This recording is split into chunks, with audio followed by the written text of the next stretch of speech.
There is a region at the center of our galaxy where, by every reasonable expectation, delicate things should not last. Picture the density first. Out here, where we live, the nearest star to the Sun is a little over 4 light years away. Space around us is overwhelmingly empty. In the region I am describing, the same volume that holds one star near us holds millions. If you stood on a world there, your night sky would never be dark. It would hold hundreds of thousands of stars bright enough to read by. Now add the radiation. That region is packed with enormous young stars pouring out ultraviolet light, and it is anchored by an object 4 million times the mass of our Sun that flares unpredictably in X-rays. And then add the tides. When you sit near something that massive, the pull on your near side is measurably stronger than the pull on your far side, and that difference tries to stretch you apart. Get close enough, and it wins. Gas clouds get pulled into streamers. Loosely bound objects come apart. So the expectation, held for decades, was straightforward. That region is a graveyard for anything fragile. Molecules get broken. Dust gets destroyed. The material that eventually becomes planets, and oceans, and us, cannot be manufactured there. Now here's the thing that made me want to make this video. Among the millions of stars packed into that region, there is exactly one that carries a large dusty envelope bright enough to see at the wavelengths where you would look for it. 1. And this summer, astronomers pointed the James Webb Space Telescope at it and found that inside that envelope, the star is manufacturing exactly the material it was not supposed to be able to make. Silicate dust, the stuff rocky planets are built from, and water. The star is called EARS 3, and it sits just over half a light year from Sagittarius A star, the supermassive black hole at the center of the Milky Way. Here is what I want you to stay for. First, the obvious question is not why this star survives. It is why this one and not the millions of others. And the answer turns out to be something the star is doing for itself. Second, there are stars in that region that should not be able to exist at all, and their presence has been an open problem for about 50 years.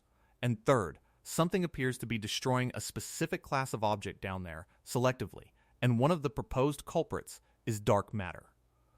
I am also going to be straight with you about what Webb actually saw, because it is one star, and the more interesting story is everything around it that did not make it. Subscribe if you want more of these. Real papers, real uncertainty, and none of the exaggeration. First, why the galactic center kills things. 26,000 light years from here, at the middle of our galaxy, sits Sagittarius A star.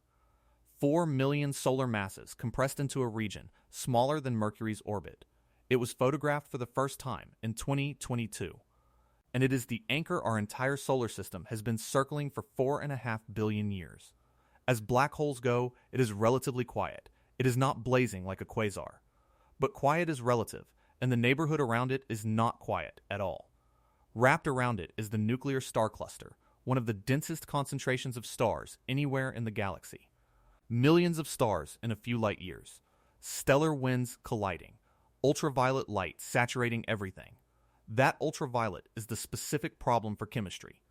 A water molecule is 3 atoms held together by a modest amount of energy. Hit it with an energetic enough ultraviolet photon, and it comes apart into hydrogen and oxygen.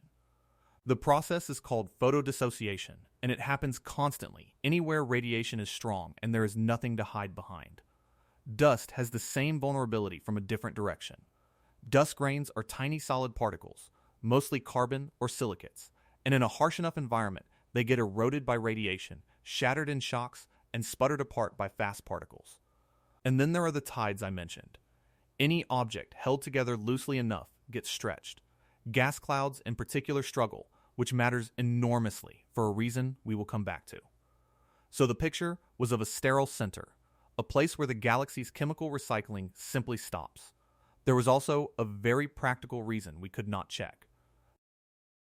Between us and the galactic center lie 26,000 light years of dust in the plane of the galaxy, which blocks visible light essentially completely. Look toward the constellation Sagittarius on a clear night, and you are staring straight at the center of the Milky Way and seeing none of it. Infrared gets through, which is why every serious study of that region is an infrared study. But the specific band you need for dust chemistry, the mid-infrared, is largely absorbed by water vapor in our own atmosphere. Ground telescopes work through a fog they cannot remove. Webb sits above the fog and carries an instrument built for exactly that band. Now, IRS 3. The observations were taken in 2025 as part of a program designed to characterize the centers of nearby galaxies in the mid-infrared, using Webb's mid-infrared instrument and its medium-resolution spectrometer. About 25 minutes of time on target. What came out was the first continuous mid-infrared spectrum ever obtained for this object. Running from roughly 5 microns out to nearly 28, unbroken, every previous attempt had gaps in it because of atmospheric absorption from the ground and instrument limits in space. And gaps matter enormously, because if a molecule's signature happens to sit inside one, you will never know it was there. The first thing the spectrum did was settle an argument that had been running for 18 years. In 2008, an analysis using a different technique suggested IRS 3 was carbon-rich, meaning it was manufacturing carbon-based dust. Essentially soot. The Webb spectrum showed 2 clear absorption features produced by silicon and oxygen bonds, one stretching and one bending. Those are unmistakable, and they require oxygen. IRS 3 is oxygen-rich, and it is building silicate dust. That is not bookkeeping. Silicates are microscopic sand. They are the material rocky planets are made from. The ground under your feet began as grains condensing in the outflow of a dying star. So the correction changes what this object is contributing to the galaxy. And then, inside that outflow, the team found signatures of water. Now, the question I promised. Why this star? Look at the numbers on what IRS 3 is doing. It is a red giant, about 72 million years old, roughly 6 times the mass of our sun, shining with about 60,000 times the sun's luminosity, and in the phase near the end of life where the outer layers become unstable and start leaving. It is losing roughly an Earth's mass every 18 days, not per year. Every 18 days, a planet's worth of material departs this star and drifts outward. It has been doing that long enough to build an envelope around itself something like 10,000 times wider than the distance from the Earth to the Sun. The team modeled that envelope with a radiation transport code running around 100,000 variations before finding a configuration that matched the data. What emerged was not a simple cloud. It was structured in multiple concentric shells, each with its own temperature and chemistry. Hot aluminum oxide close in, cooler silicate grains further out, with the temperature falling by around 1,000 degrees across the whole thing. And that structure is the answer. Dust absorbs ultraviolet. That is what dust does, and it is why dusty things look red. So the outer shells of this envelope soak up the incoming radiation, and the inner shells sit in shadow. Shielded from the ultraviolet, water molecules in there can form and persist. The star is manufacturing dust, and that dust is protecting the chemistry happening underneath it. It builds its own armor out of its own dying body, and the armor is thick enough to hold off a supermassive black hole's neighborhood. There is a detail from the modeling I keep thinking about. The envelope is not sitting still. IRS 3 is moving through the surrounding medium, and where the envelope meets the oncoming material, it forms a bow shock, the same shape as water pushed ahead of a ship. This thing is plowing through the middle of the galaxy, carrying its own atmosphere with it. But now widen out, because this is where it gets genuinely strange. If a big envelope is what saves you, then old bloated stars should do well down there. They are exactly the objects that produce big envelopes. They do not do well. In fact, one of the longest running puzzles about the galactic center is that there are far fewer bright old red giants there than there should be. Stellar populations of that age produce them in quantity. Survey the inner region, and the brightest ones are largely missing. That is known as the missing red giants problem, and it has been argued about for decades. Something appears to be stripping these stars, or disrupting them, or destroying them in collisions in that incredibly crowded environment. Nobody has settled which. So IRS 3 is not an example of a rule. It is an exception to a pattern of destruction we cannot fully explain. Now go the other way, to stars that are young. Star formation needs a gas cloud to collapse under its own gravity. Near a supermassive black hole, tides should prevent that. The cloud gets stretched faster than it can pull itself together. On paper, the inner region should contain no young stars whatsoever. It is full of them. There is a population of massive young stars orbiting close to Sagittarius A star, and they are unmistakably young, and they have no business being there. This is such a well-known contradiction that it has a name. Astronomers call it the paradox of youth. There are proposed solutions. The stars might have formed further out and migrated in. A gas disk might have been dense enough to overcome the tides. Star clusters might have spiraled inward and dissolved. Each explanation has problems, and none is agreed. There is also a star cluster called EARS 13, about half a light year from the black hole, where earlier work by some of the same researchers found signs of newly formed stars along with water ice. Young objects and fragile chemistry in the last place either should be. And then there are the closest survivors of all. Orbiting Sagittarius A star is a group of stars astronomers label the S stars.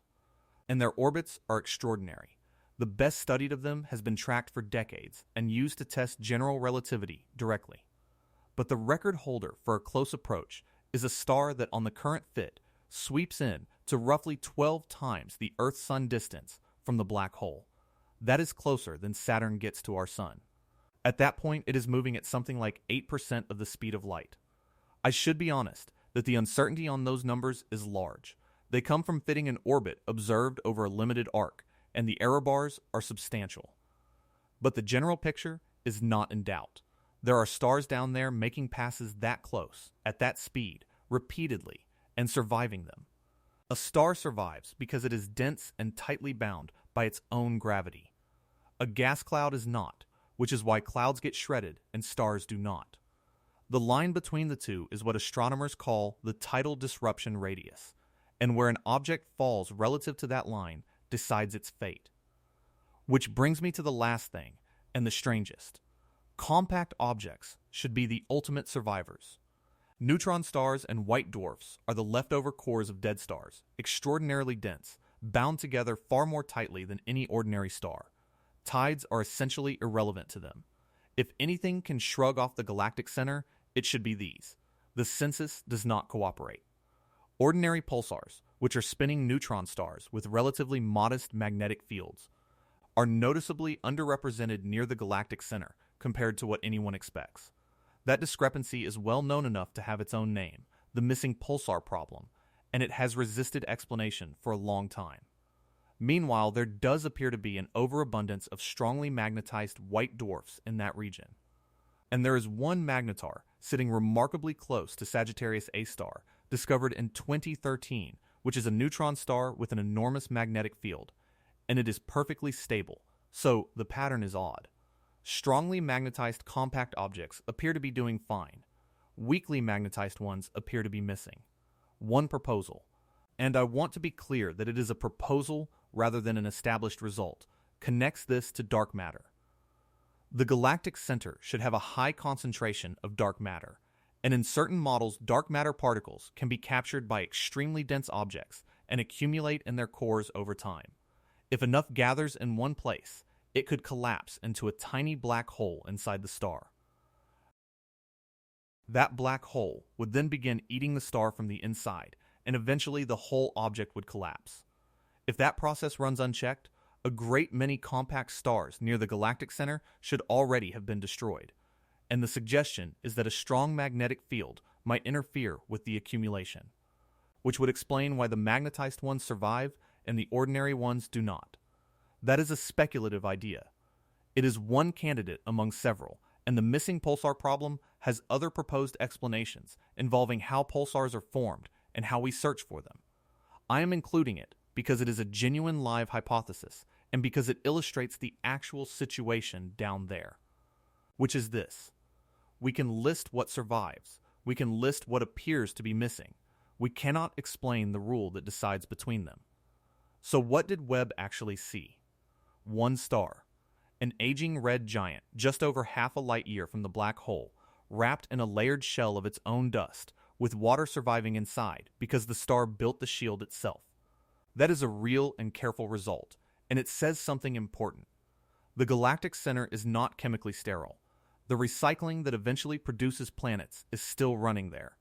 But the title of this video says, Webb saw something survive, and I want to put the emphasis where I think it belongs. It saw one thing survive, out of millions. IRS 3 is notable precisely because it is alone. And the reason that matters is that the far larger question is not about the survivor. It is about the casualties. Where are the red giants that should be there? How are young stars forming in a place that forbids star formation? Why are ordinary pulsars missing while magnetars sit comfortably in the same region? Every one of those is open. And here is what stays with me. We have one continuous mid-infrared spectrum of one star at the center of our own galaxy, taken from 25 minutes of telescope time, and it overturned a classification that had stood for 18 years and found molecules nobody expected to survive. That is the most scrutinized patch of sky outside our own solar system. Enormous amounts of telescope time have gone into it for 50 years. 25 minutes with the right instrument, and the picture changed. So I want to know what you would point it at next. Another single star, to see whether IRS 3 is genuinely unique or just the first one we happen to look at properly. Or a wide survey of the whole inner region to find out how many others are quietly doing the same thing. Tell me in the comments, because that is a real argument about telescope time and there is a decent case on both sides. If you want more of these, real papers, real uncertainty, and the parts where scientists say plainly what they do not know, subscribe. Next time, we are going to the densest object in the universe that is not a black hole. Thanks for watching.